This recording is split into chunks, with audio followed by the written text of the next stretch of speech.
राजीव कपूर साहब के जाने के बाद कई सारी बातें उनकी फैमिली के साथ कैसी ट्यूनिंग थी इसको लेकर सामने आई है, जिसमें से एक किस्सा काफ़ी पॉपुलर और चर्चा का विषय रहा कि किस तरह से राज कपूर साहब से राजीव कपूर एंड तक नाराज रहे। इनफैक्ट इस नाराजगी के कारण वो अपने पिता के फ्यूनरल से भी दूर रहे थे। ये नाराजगी थी फिल्म हिना उनके साथ नहीं बनाने की।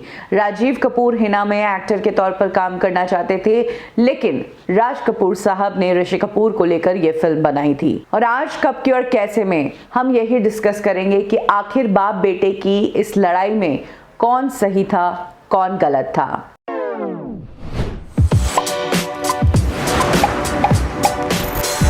राजीव कपूर ने इंडस्ट्री में अपने दम पर ही डेब्यू किया था। उन्होंने 4-5 फिल्में करने के बाद राज कपूर साहब के साथ फिल्म राम तेरी गंगा मैली में काम किया था।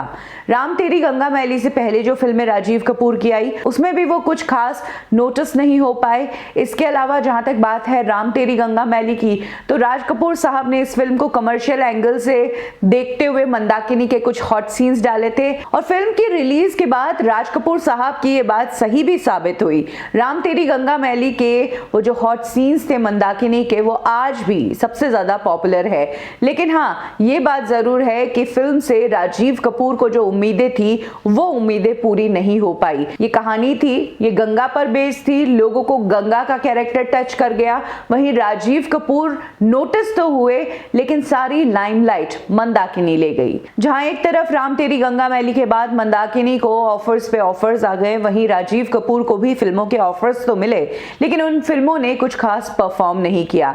साथ ही उनके ऊपर कपूर खानदान का टैग था। ऋषि कपूर ऑलरेडी इंडस्ट्री में काम कर रहे थे, जो उस दौरान टॉप के एक्टर्स में थे, यशराज के चहीते हीरो बन चुके थे। और तो और इतनी बड़ी फैमिली से होना, जहां पर शशि कपूर साहब, शम्मी कपूर साहब जैसे एक्टर्स काम कर चुके थे, राजीव कपूर को कंपेयर करने के लिए उनकी फैमिली ही काफी थी। इंडस्ट्री के बाकी एक्टर्स से तो कंपैरिजन बहुत दूर था। ऐसे में राजीव कपूर जो कि बहुत ज्यादा ऑब्सेस थे अपनी इस एक्टिंग की जॉब से, उससे कई ज्यादा ऑब्सेस थे उनके पिता राज कपूर अपने फिल्म मेकिंग के नजरिए से।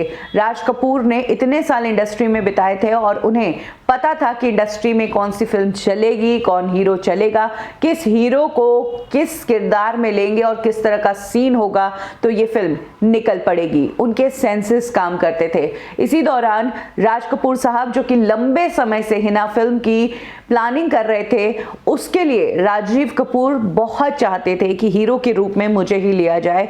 लेकिन राजीव कपूर को तब शौक लगा जब उन्होंने इस फिल्म में ऋषि कपूर को लिया। ऋषि कपूर को लेने के पीछे भी बहुत सारे कारण थे। सबसे पहली बात तो राज कपूर साहब जान चुके थे कि राजीव कपूर इंडस्ट्री में इतना लंबा नहीं जाएगा, वो एक पॉपुलर एक्टर है ही नहीं, उससे कई ज्यादा पॉपुलैरिटी तो ऋषि कपूर की है।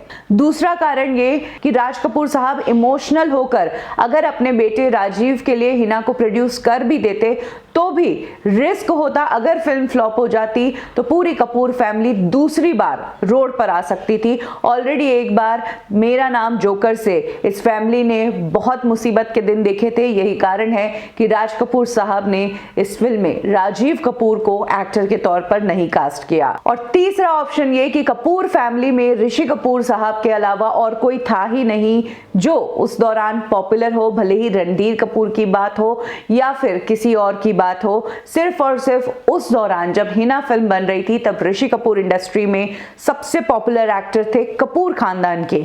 इसीलिए फिल्म हिना के लिए ऋषि कपूर ही सही एक्टर थे और ऋषि कपूर को एज एन एक्टर लेके राज कपूर साहब ने सबसे सही डिसीजन लिया, जिसका रिजल्ट उन्हें मिला।